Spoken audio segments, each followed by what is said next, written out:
저희들이 야고보서 말씀을 이렇게 같이 나누고 있습니다.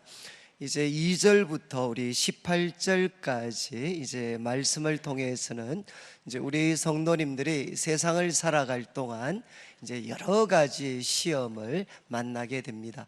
그런데 이 여러 가지 시험에는 결국 두 가지 종류가 있습니다. 하나는 외적인 시험, 우리가 시련이라고 할 수도 있는 이런 외적인 시험이 있고, 또 하나는 내적인 시험이 있습니다. 내적인 시험, 이것은 이제 우리가 유혹이라고 표현할 수가 있습니다. 그래서 2절부터 12절까지 말씀에는 먼저 이제 외적인 시험, 그러니까 우리가 고난이라고 부를 수도 있고 아니면 시련이라고 부를 수도 있고, 이런 그 외적인 어려움이 찾아왔을 때 우리가 어떻게 해야 되나, 이제 네 가지 말씀을 드렸는데, 제가 요즘 이게 자꾸 이게 반복을 할 때마다 자꾸 이제 마음에 유혹을 받는 게, 아무래도 꼭 이게 마칠 때는 시험을 한번 전 교회적으로 한번 쳐야 될 것 같다라는, 제가 원래 취미가 시험 치는 건데, 그래서 좀 여러분들이 미리 좀 잘 외워두시면 좋을 것 같습니다. 그래서 우리가 외적인 어려움이 찾아올 때 첫 번째는 우리가 온전히 기쁘게 여기면서 이제 그것을 인내해야 된다. 온전히 기쁘게 여기면서 우리가 인내해야 된다. 그리고 두 번째는 뭘 구해야 된다고 했습니까? 이제 우리가 지혜를 구해야 된다, 하나님께.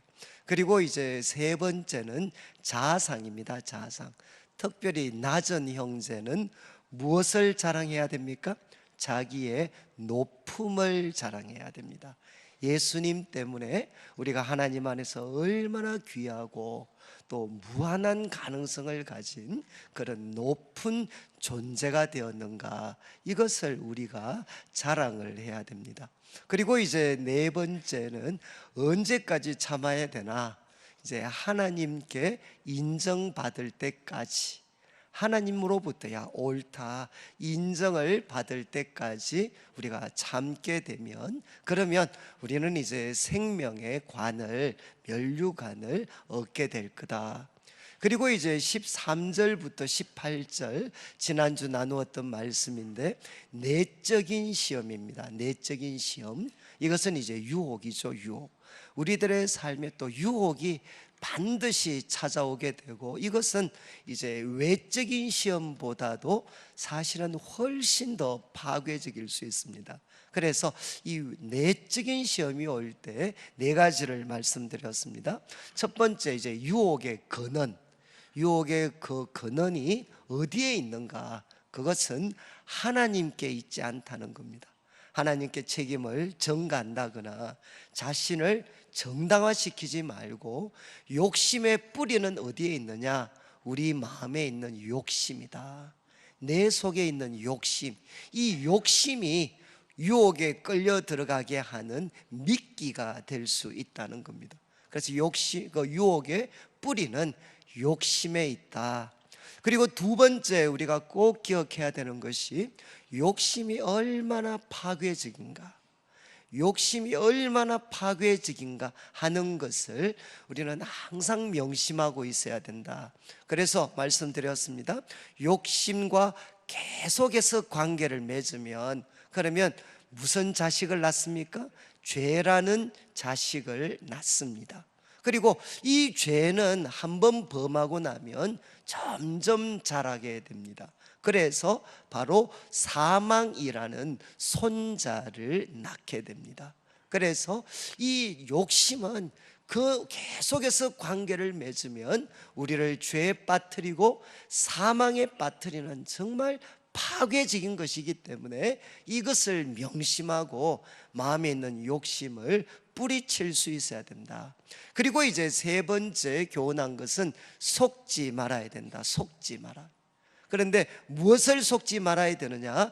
온갖 좋은 은사와 온전한 선물은 누가 주시는 겁니까? 바로 빛들의 아버지가 되시는 하나님께서 주시는 것이지, 내가 욕심을 통해 쟁취할 수 있는 게 아니다. 온갖 좋은 은사와 온전한 선물은 빛들의 아버지께서 주시는 것이지 내가 욕심으로 쟁취할 수 있는 거 아니다. 속지 말라는 거죠. 그리고 이제 네 번째는, 여러분, 우리는 유혹에 굴복하기에는 너무 귀한 존재들이다.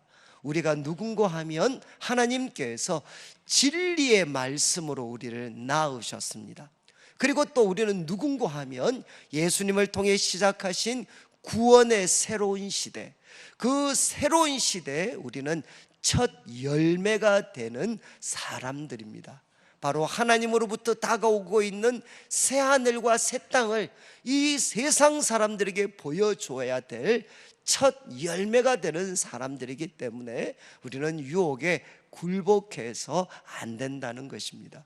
그래서 이제 18절까지 말씀을 통해서는 우리 성도들이 당하는 여러 가지 시험에 대해서 어떻게 대처해야 되느냐 하는 것을 가르쳤고, 이제 오늘 19절부터 이제 다음 주 나누게 될 25절까지는 우리 성도들은 이제 참된 경건을 항상 확인하고 유지하려면 말씀과 바른 관계를 맺어야 된다라는 것을 야고보가 가르치고 있습니다. 그 중에 이제 앞부분인데 19절을 보시면 내 사랑하는 형제들아 너희가 알지니, 이것은 꼭 알아야 된다.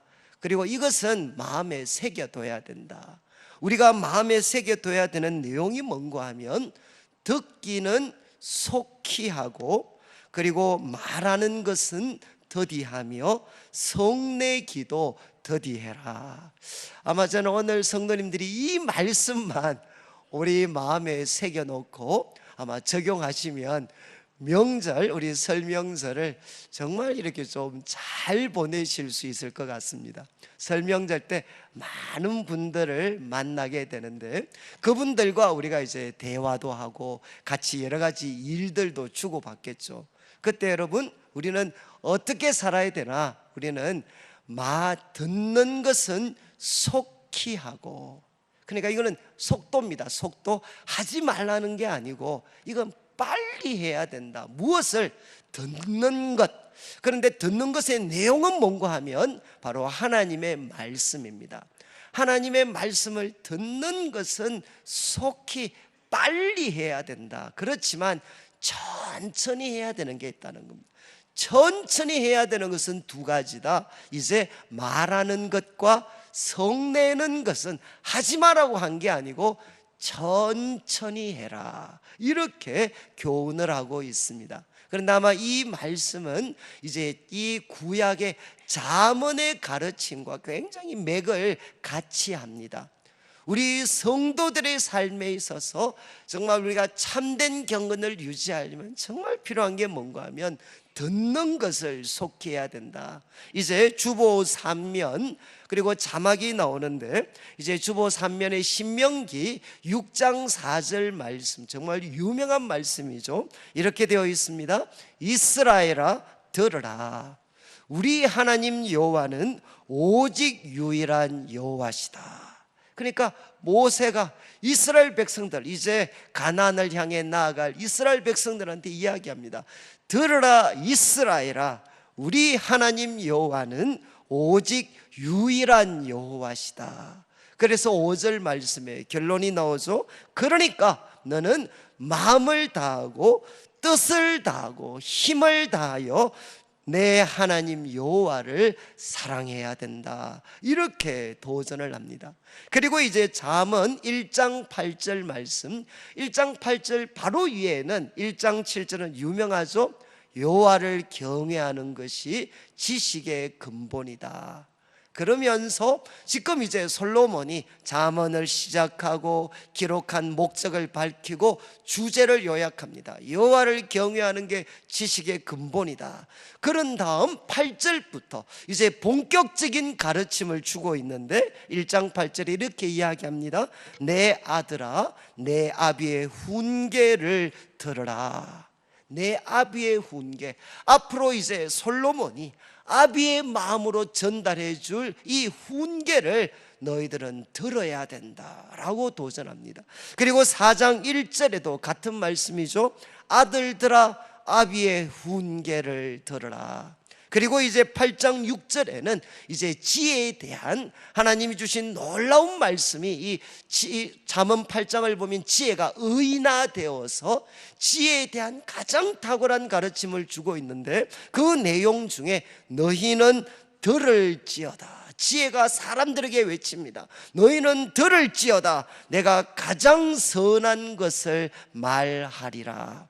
여러분, 성경은 우리 선지자들의 글도, 그리고 또 잠언의 글도, 그리고 모세의 글도 우리에게 하나같이 도전하는 게 하나님의 말씀을 듣는 것이 우리 신앙생활에 가장 중요하다는 겁니다. 그러니까 이제 말씀을 듣는 것은 속히 해라, 속히. 우리 성도님들이 어떤 어려움을 만나고 어떤 유혹을 만나고 어떤 혼란스러운 상황을 만나도 가장 빨리 해야 되는 것은 무엇이냐? 하나님의 말씀 듣는 것을 빨리 해야 된다는 겁니다. 그런데 이제 천천히 해야 될 것이 두 가지인데, 첫 번째는 이제 말하는 것입니다. 말하는 것을 천천히 해라. 이거는 우리들의 말과 혀를 잘 통제하라는 거죠. 그래서 우리 잠언의 여러 구절, 한 제가 4가지 정도 기록을 했는데, 잠언 10장 19절 보시면 이렇게 되어 있습니다. 말이 많으면 허물을 면하기 어렵다. 아시겠죠? 말이 많으면 허물을 면하기 어렵지만 그 입술을 제어하는 자는, 입을 통제하는 자는 바로 지혜가 있다라고 했습니다. 그리고 17장 27절에도 이렇게 되어 있습니다. 말을 아끼는 자는 지식이 있다. 말을 아끼는 사람. 그리고 또 성품이 냉철한 자도 명철하다. 그런데 28절, 이 말씀이 참 재밌는 말씀인데 28절을 보십시오. 미련한 자라도, 이거는 이제 바보라도 입 다물고 잠잠하면 지혜로운 자로 여겨지고, 입술을 닫고 있으면 슬기로운 자로 여겨진다. 여러분, 우리 설명절 때 죄송하지만 많은 분들 만나서 저 사람 좀 있는 사람으로 여겨지고 싶으면 뭐 하시면 되겠습니까? 조금 입 다물고 계시면 돼요. 우리가 좀 이렇게 이 말을 여기 있는 것처럼 이제 좀 우리가 잠잠하고 또 입술을 닫고 있으면 주위 사람들이 볼 때 왠지 이렇게 뭔가 폴스가 있고 뭔가 좀 지혜롭게 여겨진다는 겁니다. 그리고 이제 21장 23절에도 이런 말씀이 있습니다. 입과 혀를 지키는 자는, 입과 혀를 지키는 사람은 자기 영혼을 환난에서 보전하느니라. 여러분, 입과 혀만 잘 지켜도 우리 영혼을, 우리들의 삶을 많은 환난에서부터 보전할 수가 있다는 겁니다. 그런데 이제 이 야고보의 가르침의 핵심은 말보다는 그 다음 나오는 성내는 것에 있습니다. 성내는 것. 또 우리가 더디 해야 될 것이 무엇이냐? 성내는 것을 천천히 해야 된다. 이제 잠언의 가르침 몇 개를 먼저 좀 살펴보시면 14장 29절에 이런 말씀이 있습니다. 노하기를 더디하는 자는 크게 명철하여도 마음이 조급한 자는 어리석음을 나타낸다. 여러분, 여기도 노하지 마라, 노하지 않는 사람이 아니고 노하기를 더디하는 사람, 노하는 것을 천천히 하는 사람은 크게 명철하다.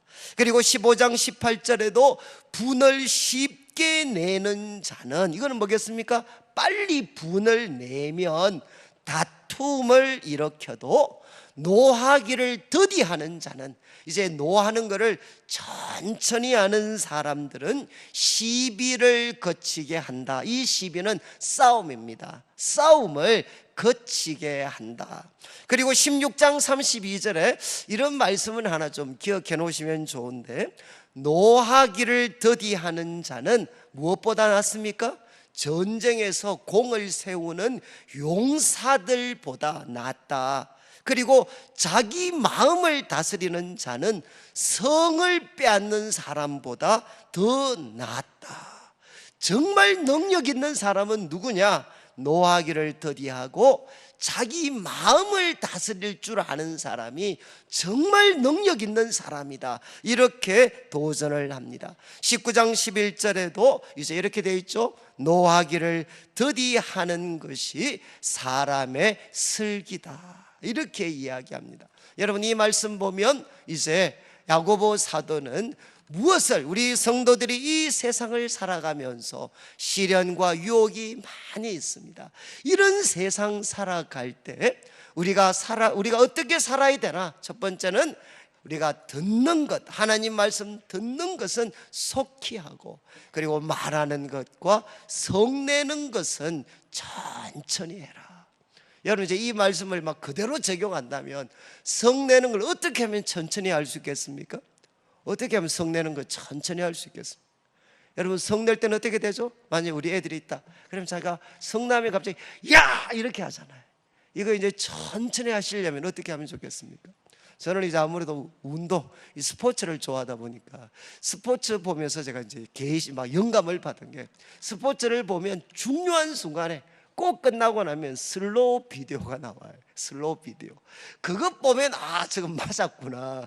그리고 저때 저렇게 해서 들어갔구나. 이걸 이제 슬로우 비디오로 보면 알 수가 있어요.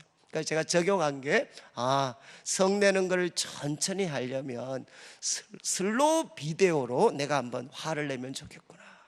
그래서 제가 이제 우리 애들한테 과거 같으면 야! 이렇게 했는데, 이 말씀 묵상하고 나서부터 할 수만 있으면 야. 그리고 이제 만약 우리 집 사람이 만약 열받게 하면, 만약에 야백 하면 제가 여보야.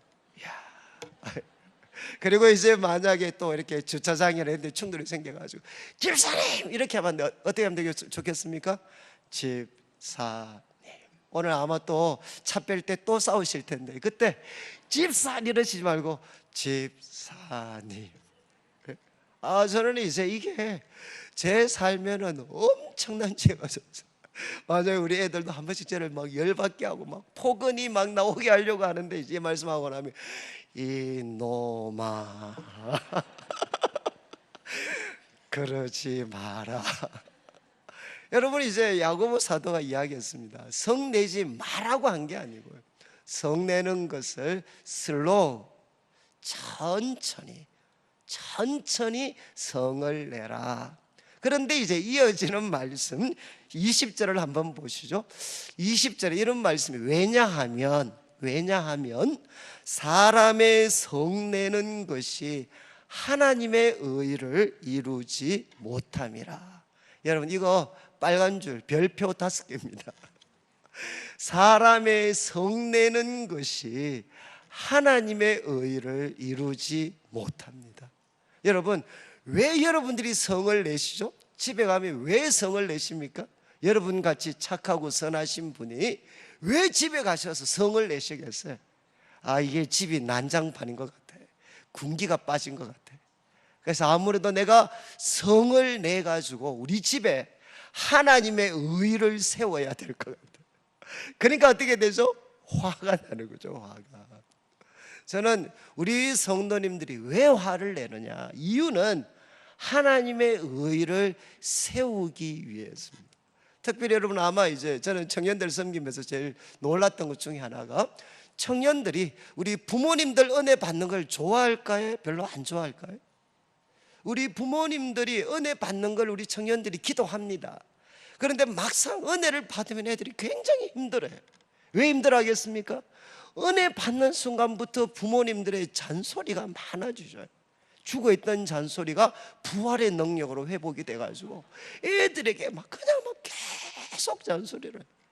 그러니까 애들은, 우리 부모님들이 은혜 받는 거는 좋은데 이 은혜를 받았다 그러면 이제 잔소리가 많아지는 거죠.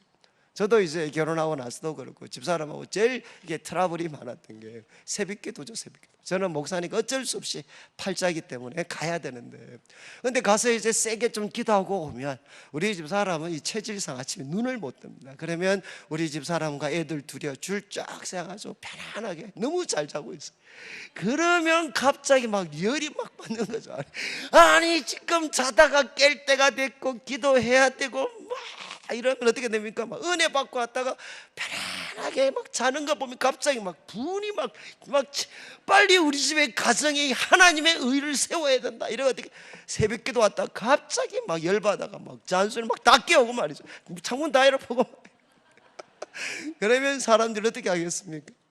우리 집사람 말이, 아니 내가 언제 목사 사모 된다 그랬냐? 네가 신학교 가가지고 졸지에 나를 사모 만들어 놓고 아니 체질을 어떻게 바꾸냐? 아니 여러분 한번 보시죠. 막 그러니까 저는 누가 성을 내느냐, 집에서도 특별히 이게 은혜 받고 오시면 어떻게 하시죠? 자꾸 다른 사람을 향해 성을 내는 거죠. 왜? 하나님의 의를 세워야 돼요, 우리 집에. 그리고 교회도 정말 이렇게 하나님의 의를 세우기 위해서 성 내시는 분들이 많아요. 저는 저는 교회에서 자랐기 때문에 교회에서 이렇게 어릴 때도 몰래 재직회 공동회에 훔쳐봤거든요. 언제 싸우나 공식이 있어요. 정말 점잖으신 분이 일어나서 하시는 말씀이, 내가 웬만하면 참으려고 했는데 이 말 하면은 바로 싸우셔요. 그러니까 저는 이제 항상 조마조마한 게 이제 점잖으신 분이 일어나셔서 내가 웬만하면 참으려고 했는데, 여러분 왜 그분이 못 참고 이야기하시죠? 사람의 성을 내야 하나님의 의가 교회에서 회복이 될 것 같아요. 그래 여러분, 이 세상이 또 어떻게 우리를 자꾸 자극하느냐? 여러분 이 세상의 소율이 막시점 같은 거는 여러분 아시겠지만 분노를 변화의 힘으로 삼는 겁니다. 사람들의 마음에 분노의 불을 지펴요. 그래서 분노를 힘으로 삼아서 사회를 바꾸려고 하는 게 소위 막시점이죠. 여러분 지금 우리 사회가 분노, 정말 TV만 크면 사람들의 마음을 이쪽이든 저쪽이든 분노하게 만들어, 분노하게. 그래서 요즘에 유럽의 슬로건처럼 나오는 게 분노하라 분노하라 분노하라. 왜 그렇습니까? 세상을 바르게 뒤바꾸려면 분노하라 분노하라 분노하라. 여러분 제가 왜 이 말씀을 제가 드리는가 하면, 저는 이 말씀이 제 일생을 바꾸어 놓은 말씀입니다. 저는 제가 이 말씀을 난지도에서 묵상을 했다고 제가 말씀을 드렸는데, 제가 그때 소위 빈민운동을 하고 있었습니다. 그리고 대학생들을 데리고 방학마다 농촌을 다녔어요. 그래서 농촌 봉사활동을 하고, 그래서 농촌이 어떤 어려움이 있고, 그리고 밑바닥에 사람이 어떤 고통을 당하고, 저는 또 토지와 관계되는 여러 가지 모임에도 같이 참석을 했었어요. 그래 그거 참석하고 나면, 같이 운동에 참여하고 나면 마음에 화가 치밀어 올라요. 화가. 이런 세상이 너무너무 싫어요. 화가 막 치밀어 올라요. 그런데 또 교회만 오면 교회를 향해서도 막 분노가 치밀어요. 잠자고 있는 것 같은 이 교회가 분노가 치밀고, 이런 어떤 엄청난 모순이 이 땅 가운데 있는데도 가만히 있는, 그리고 자기 도취에 빠진 것 같은 교회를 보면 막 분노가 치밀고. 그래서 저는 참 분노의 힘으로 한번 세상을, 교회를 바꾸고 싶었어요. 그런데 야고보서를 묵상하다가 이렇게 돼 있어요.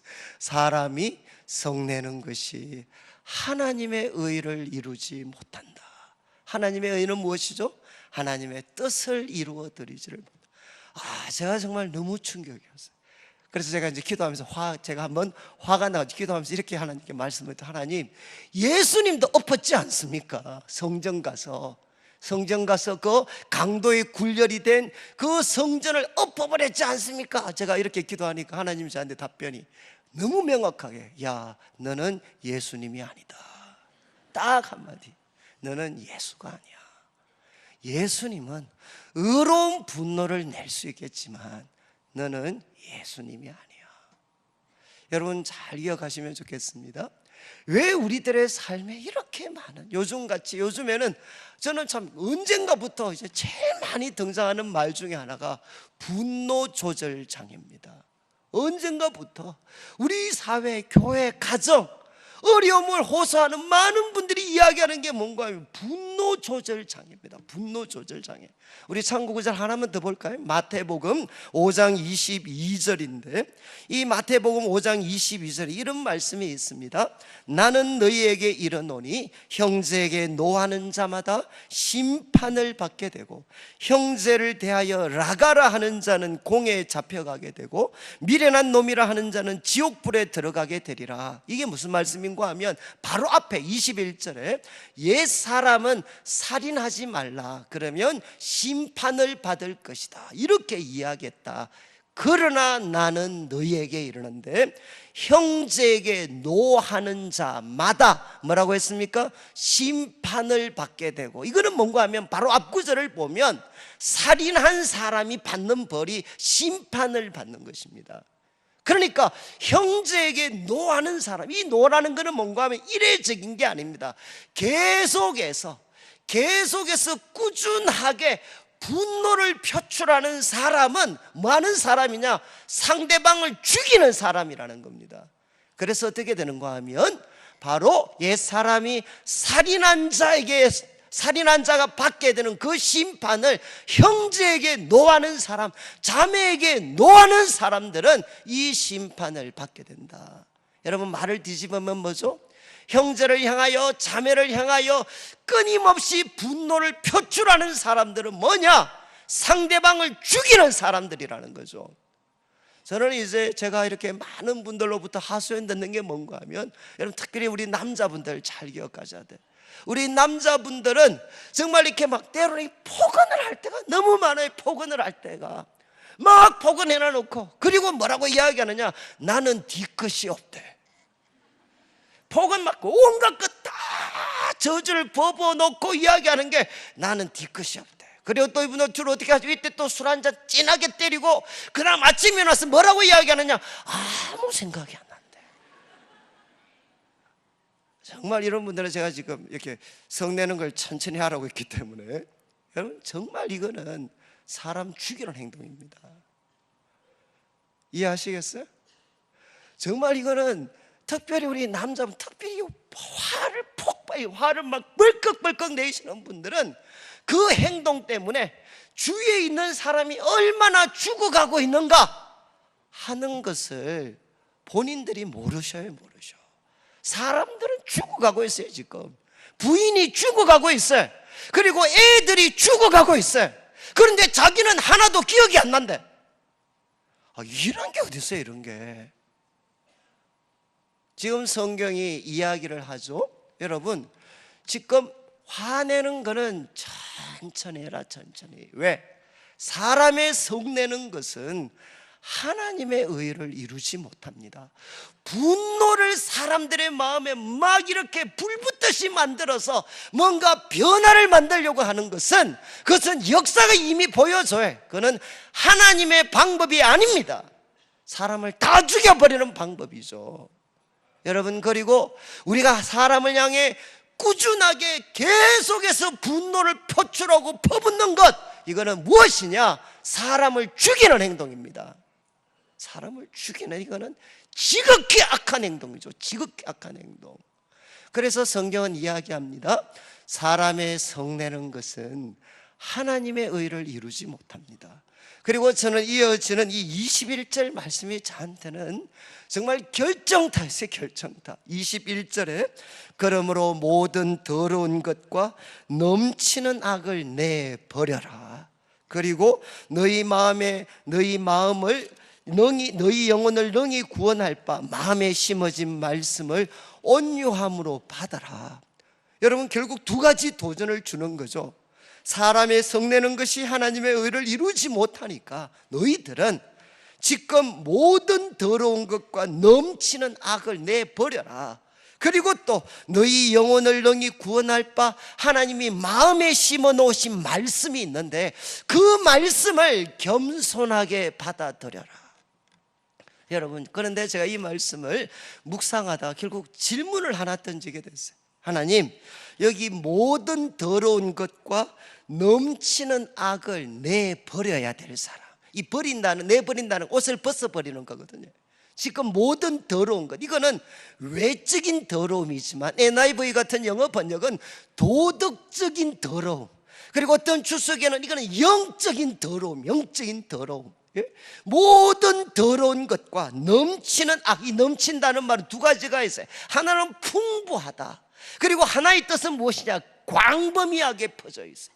풍부하고 그리고 광범위한 이 악이 지금 너 속에 가득 차 있다는 거죠. 그런데 여러분, 지금 내버려라 그랬는데 이게 도대체 누구를 향한 말씀인가? 잘 보십시오. 둘 중에 하나인데, 첫 번째는 여러분, 분노하고 있는 사람에게 주는 말씀이겠습니까? 아니면 우리를 분노하게 만드는 사람에게 주는 말씀이겠습니까?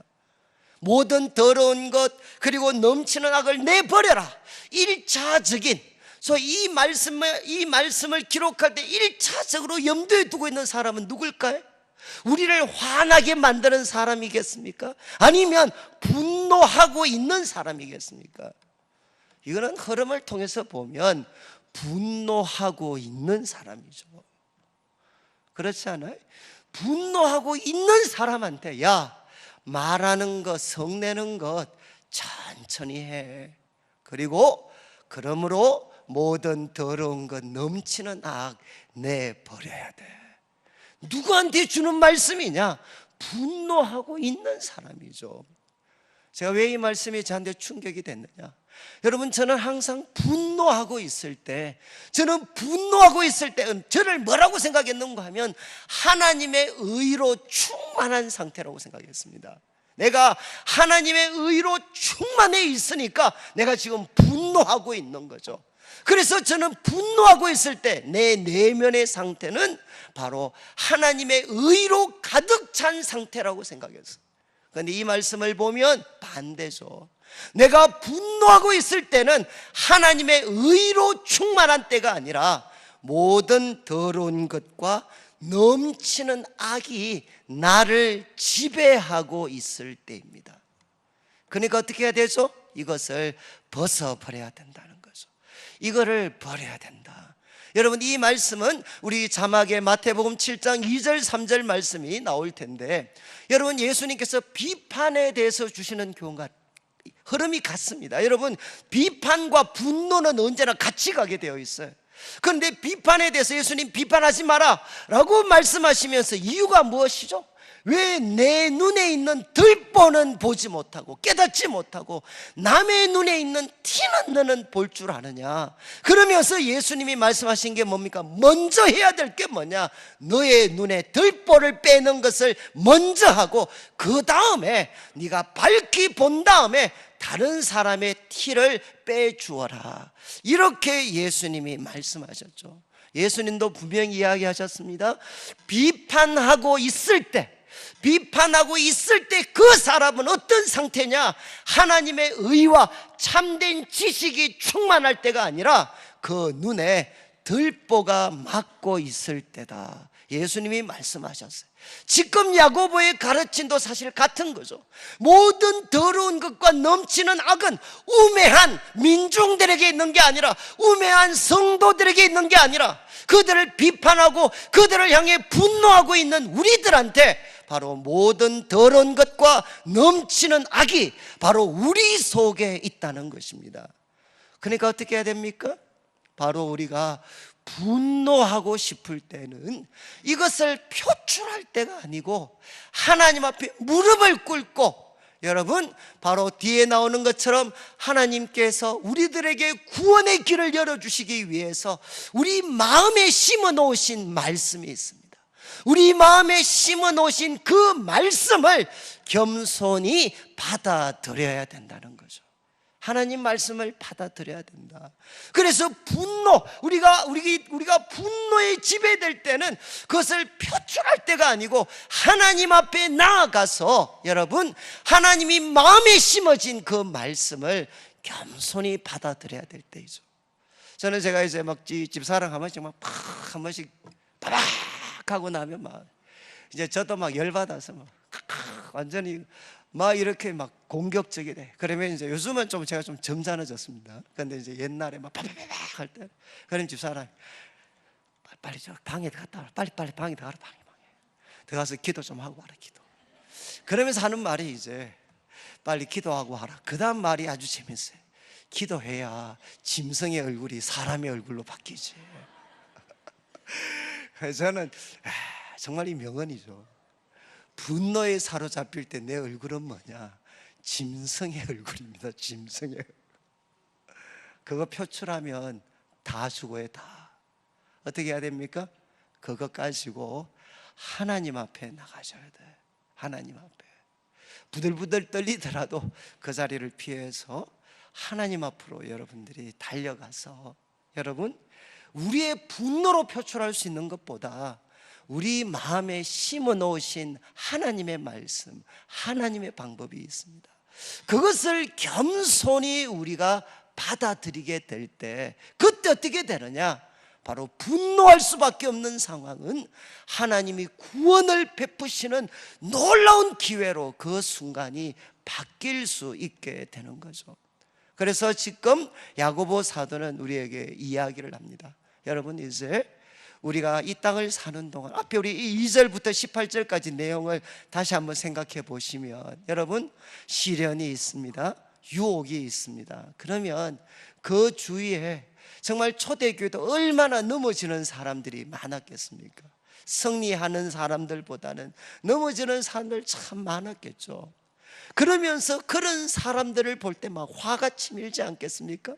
그리고 좀 있으면 나오겠지만 초대교회도 우리 시대에 경험하는 많은 모순들이 이 교회 속에도 있었습니다.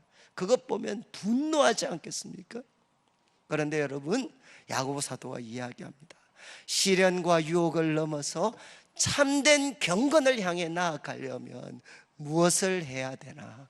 무엇보다 분노를 통제해야 됩니다. 분노를 올바르게 해결하지 못하면 우리는 참된 경건에 도달할 수가 없습니다. 저는 우리 성도님들이 이제 정말 어떤 상황, 어떤 억울한 상황을 만나도 여러분, 하나님께 달려가서 하나님 말씀 듣는 것을 빨리 하셔야 돼. 빨리. 그때 우리가 빨리 해야 될 것은 무엇이냐? 하나님의 말씀을 듣는 것이고, 천천히 해야 될 것은 무엇이죠? 말하는 것. 그리고 성내는 것은 천천히, 슬로우 비디오로 천천히 하셔야 돼요. 그리고 꼭 기억하십시오. 사람의 성내는 것이 하나님의 의를 이루지 못합니다. 우리 가정적인 용어로 말하면 우리의 바가지가 하나님의 의를 이루지 못합니다. 여러분, 그때 우리가 참 남을 향해 분노를 쏟아붓고 싶을 그때 야고보 사도 이야기한 것처럼 그때가 하나님의 의로 충만한 때가 아니고 모든 더러운 것과 넘치는 악이 나를 사로잡고 있을 때입니다. 그때 이거 표현하면 내 인생도 망가지고 우리 주위에 사랑하는 사람들도 너무 많이 다치게 됩니다.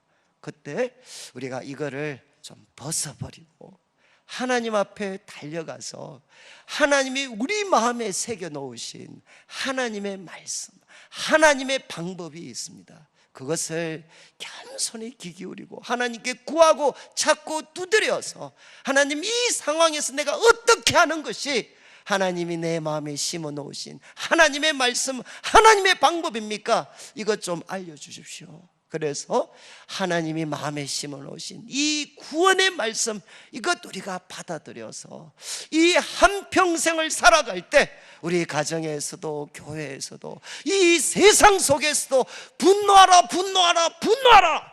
분노의 힘으로 살아가는 삶이 아니라 하나님이 우리 마음에 새겨 놓으신 그 구원의 말씀을 겸손히 순종함으로 살아가는 그런 성도님들의 삶이 되셔서 우리 영혼에도, 우리 성도님들의 가정에도, 우리가 섬기는 교회와 이 땅 가운데에도 하나님으로부터 흘러나오는 은혜와 평강이 넘치게 되시기를 주님의 이름으로 축원합니다.